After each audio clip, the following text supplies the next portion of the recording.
ये तो कपड़े भीग जाएंगे, अभी नहाओगे धोगे फिर सूख जाएंगे, लेकिन बातें तो फिर जो है दोबारा नहीं आएंगी। इसलिए भाई बहनों, अब सच्चे अर्थों में परमार्थी बनो।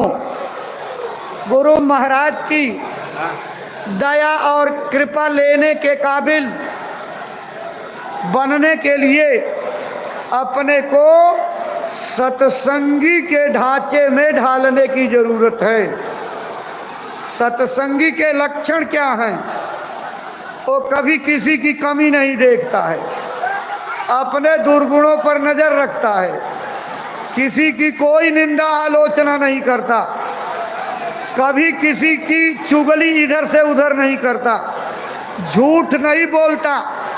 जिस दिन तक झूठ बोलते रहोगे उस दिन तक सत्संगी नहीं कहे जाओगे। ये रास्ता सच्चाई का है, भजन सत्य का मार्ग है। इस मार्ग में नाम मात्र की भी झूठ की गुंजाइश नहीं है। इसलिए अपने जीवन को सदाचारी, सच्चाई प्रिय, छल कपट रहित, निर्मल बनाने की जरूरत है। प्रेमियों, आप इस होड़ में लगिए, दुनिया की दौलत इकट्ठा करने, सामान इकट्ठा करने की होड़ मत मचाइए। अपने अंदर सच्चाई, ईमानदारी, प्रेम और मेहनत लाने की जरूरत है, क्योंकि अच्छा समय तभी आएगा जब मानव धर्म, मानव कर्म का प्रचार होगा। जब भी मानव धर्म, मानव कर्म का लोप हुआ, लोग बुराइयों में डूब गए और मनमानी काम करने लगे। लेकिन भाई बहनों, महात्माओं की वाणियों को कभी हंसी और मजाक में मत लेना। हंसी और मजाक बड़ी भारी पड़ जाती है। यही मथुरा नगरी है, यही दुर्वासा ऋषि रहते थे। एक बार कृष्ण के ग्वाल वालों ने उनकी मजाक की, चले गए एक बच्चे को उल्टी सा सीधी कढ़ाई पेट में बांधकर साड़ी पहना करके और कहा, महाराज ये बच्ची के पेट में बच्चा है, बता दीजिए कि बच्चा पैदा होगा कि बच्ची।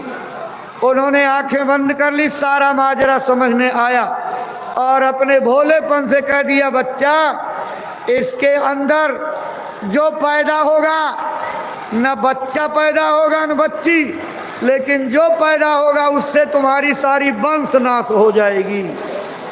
जब कृष्ण लौट करके आए, शाम को लोगों से हाल चाल लिया तो कहा कि हम तो गए थे दुर्वासा के बाद उनका इम्तहान लेने। कहा क्या हुआ? कहन ऐसे ऐसे किया, कढ़ाई बांध के ले गए थे। पूछा तो दुर्वासा ने क्या कह दिया? अरे कहा उन्होंने इसके अंदर न बच्चा पैदा होगा न बच्ची, लेकिन जो पैदा होगा इससे तुम्हारी सारी खानदान खत्म हो जाएगी, वंश नाश हो जाएगा।